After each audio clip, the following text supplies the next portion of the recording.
Welcome to part 2, where we will be doing the two lesser-known Pokemon, Eevee and Machop. I don't think you could call Eevee lesser known. Shh.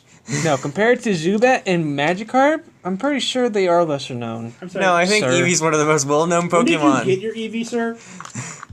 I didn't get one until like Gen 3. I got one Gen 1. No, I didn't even know Eevee was a Pokemon until Gen 3. By then, there would have already been Espeon and Umbreon. Yeah, never got an Eevee until Gen 3. You get an Eevee from Bill and Fire Red and Leaf Green. That would be Gen 3. No, Bill. No, Gen 3. And Fire Red and Leaf Green, that's technically Gen 3. Red and green, red and blue, whatever. And no, you don't get one from Bill. Yeah, once you beat the game. He doesn't give you the Eevee. Are you sure? Not in Gen 1. So I talked to that guy a lot, and I would know if I got an Eevee from him. Someone in Gen 1 gives you an Eevee. What city was it? You know the town that has the casino in it?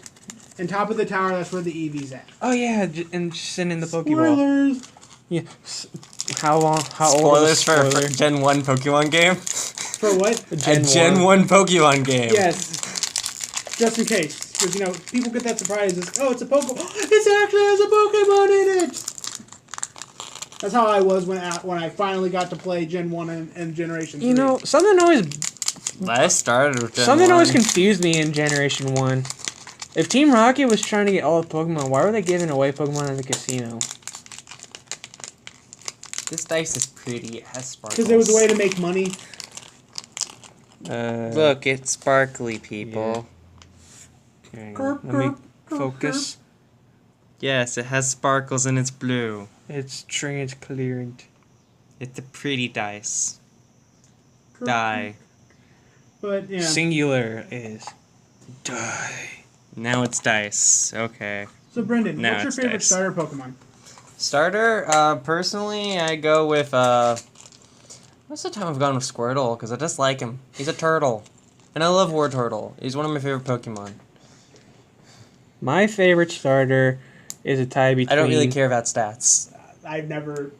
I don't see the stats. point, because in, like, the games themselves, it doesn't matter, because you can just always over-level it for, like, the campaign, which... Yeah.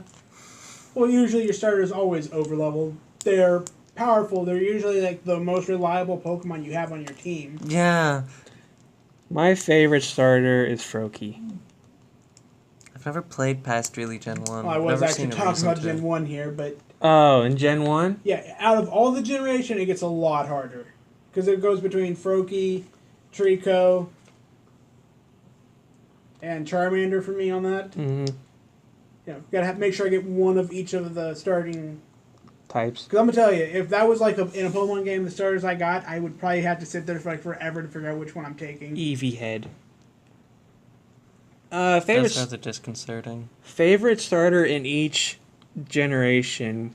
Generation 1 for me is tied between Charmander and Bulbasaur. Charmander.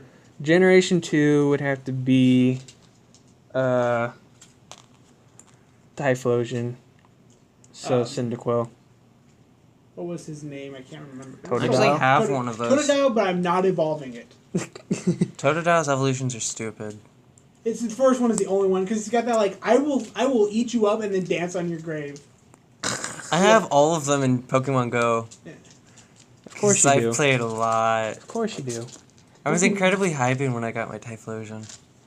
I spent a lot of effort getting that damn thing. I believe you. So did you hear that Mewtwo's coming out? Yeah, Yeah, Mewtwo's I've finally heard. coming to Pokemon Go. After they announced him how long ago? Technically the start. They've never officially Officially? announced him. They It- just keep teasing him. Oh, so he hasn't been officially announced yet. I think he's been officially announced now, but before this they haven't officially announced him. They just keep teasing him. It's like, They hey, just kept teasing remember him. Mewtwo? He could possibly be in this time. Yeah. He's been in the code for a while. Oh, I believe. Just like all the legendaries. I think that originally he was supposed to be like an event Pokemon where you had to like team up with friends to take him down. Like a what they're gym. doing right now. With the raid battles. The Yeah. raid battles where I'm never going to get a fucking legendary because there's never the amount of people nearby to take it down. We don't. Well, it's because where we live, really. No, there's like an entire Pokemon Go group on Facebook that just specifically posts where legendaries are, and they go and take them down in mass. There you are. I know a guy who has like 10 or 12 Articunos because of that. I'm just never able to go whenever it's on. Oh, is it like a late night thing, or you're working? I work most of the time. Oh, okay. Either that, or it's just at a weird time and I don't really feel like leaving the house. Well, that makes sense. Whatever. You go in here. I might be able to get it during college. Mm. There's like 4 or Yeah. 5 gyms and lots of active players. You know, I was actually thinking about making a gym at our gate. Have don't people know. actually go down the road. But the thing is, you can technically ask them to do that if you live in a rural area. Because it's harder to get to gyms. Yeah, no, I don't know. We've been thinking about making the church one, like a Pokestop or a gym or something. I would at least want. I know it was Pokestops. Pokestop, yeah. You could get them to do a Pokestop because it would be harder for you to. It makes it easier for you to get. The items. I think we have one at like the church. The Yeah, church there's one is at the one. church and yeah. There's also a gym over at that cemetery. That wouldn't surprise me. Hey, I don't- here's Eevee.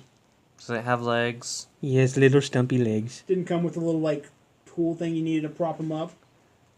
No. You know why? Because he's supposed to go. He's supposed to stand next to it. No, he can go on top of it. That's what the little nubby pegs are for.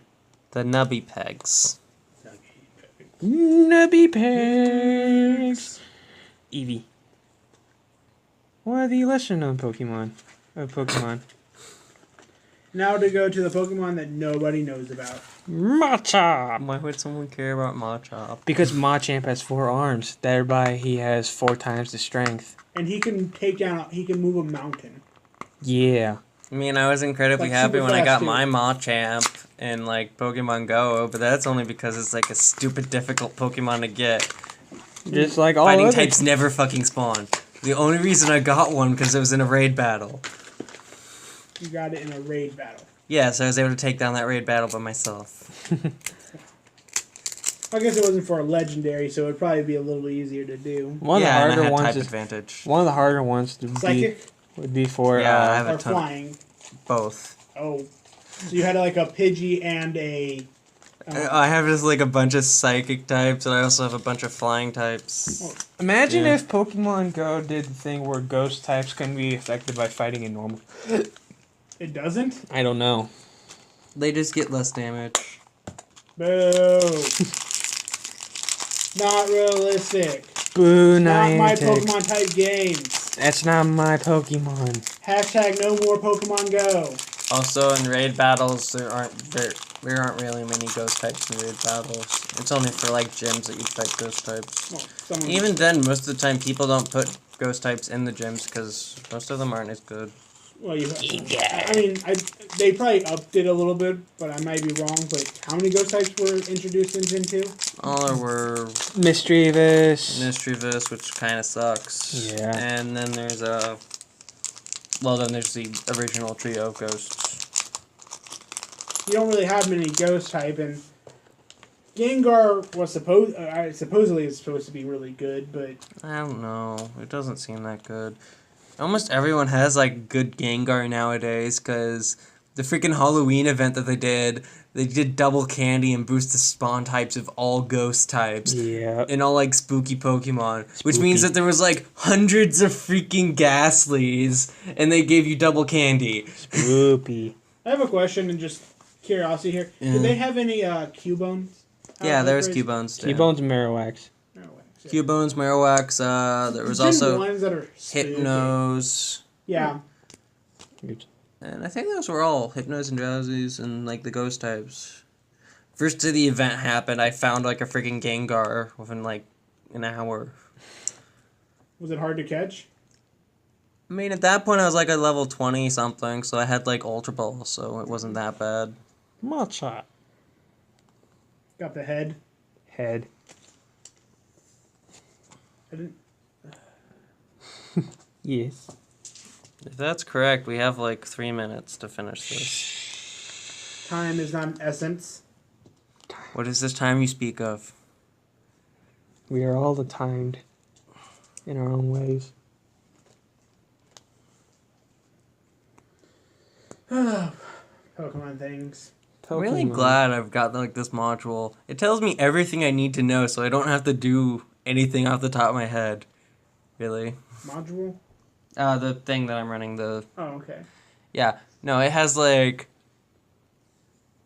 so much information that it's almost too much, but it's good.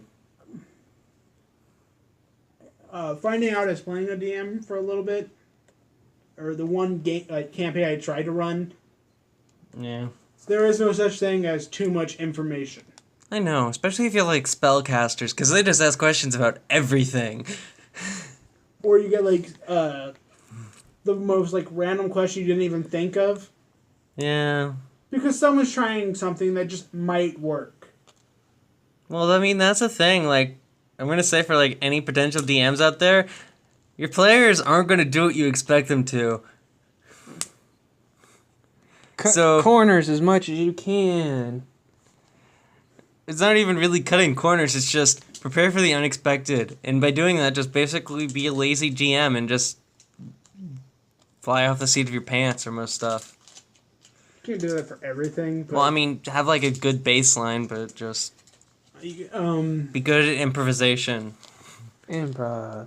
Yes.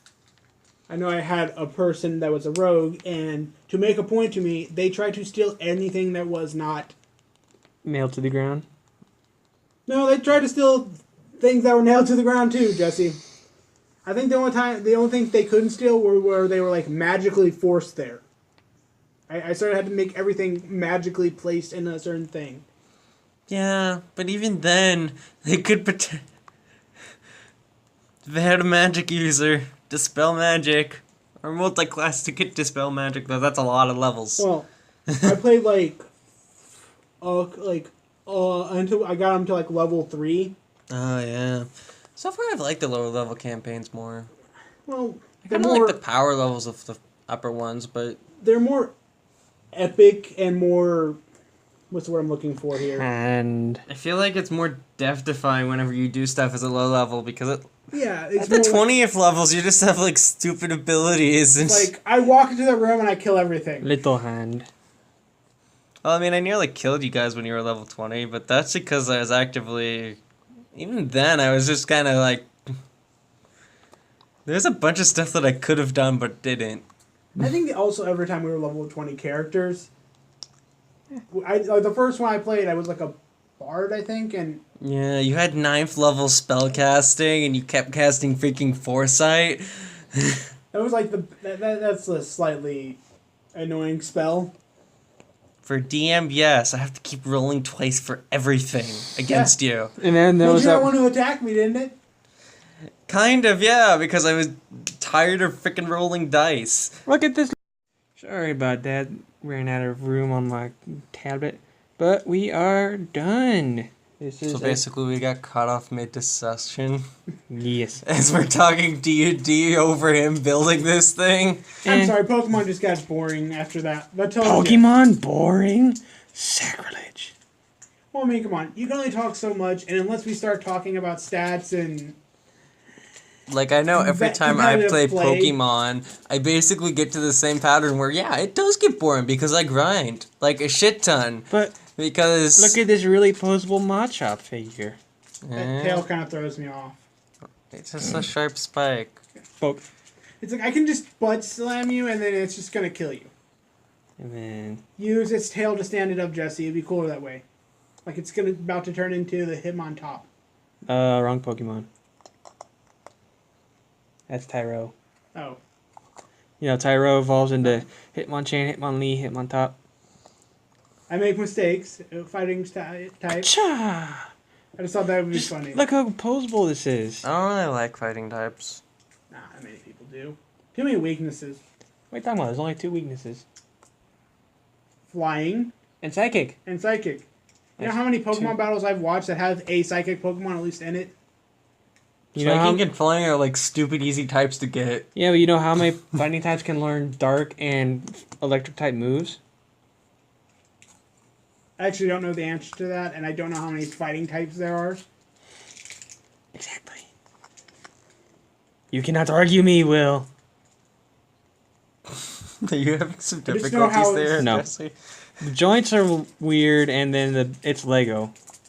They don't like to stay that much. All right, we have 4 little Pokemons. Haha! Mess with Magikarp you.